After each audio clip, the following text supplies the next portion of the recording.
Selamat pagi anak-anak Miss. Apa kabar? Semoga selalu sehat ya.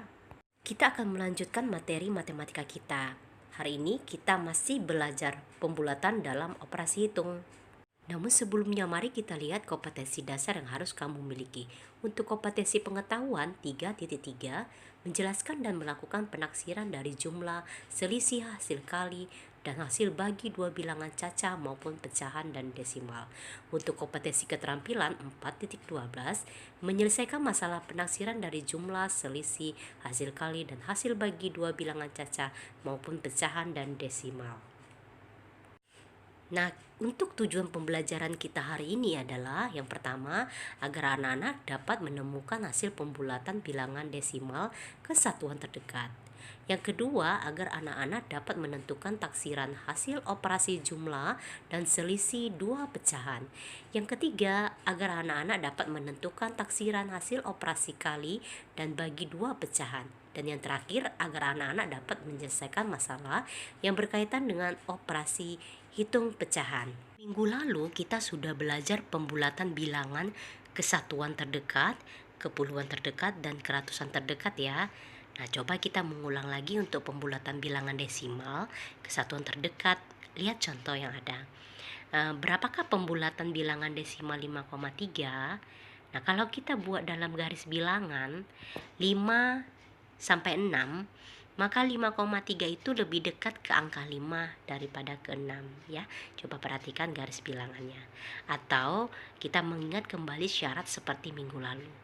Lihat angka di belakang koma atau yang paling kanan. Itu yang pertama. Yang kedua, angka di belakang koma jika kecil dari 5, maka angka di belakang koma tersebut menjadi 0 dan satuannya atau angka di depan koma tetap. Nah, contoh soal berikutnya adalah berapakah pembulatan bilangan desimal 5,8. Nah, kalau kita buat dalam garis bilangan 5,8 itu lebih dekat ke angka 6 ya nak ya. Nah, sama seperti syarat yang sudah kita ketahui minggu lalu, kamu lihat angka yang ada di belakang koma atau yang paling kanan, yaitu angka adalah 8. Nah, angka 8 ini kan lebih besar dari 5. Makanya koma 8 ini menjadi 0, sedangkan satuannya ditambah 1. Nah, selanjutnya kita akan belajar mengenai penaksiran hasil jumlah dan selisih. Ada 3 jenis taksiran yang akan kita pelajari. Yang pertama, taksiran rendah. Yang kedua, taksiran tinggi. Dan yang terakhir adalah taksiran terdekat. Nah, mari kita lihat contoh soal penjumlahan. Tentukanlah taksiran rendah, tinggi, dan terdekat dari 126 ditambah 43 ke puluhan terdekat. Nah, pembahasannya, mari kita lihat angka yang paling kanan. Kita jadikan 0 ya, maka 126 menjadi 120 dan 43 menjadi 40.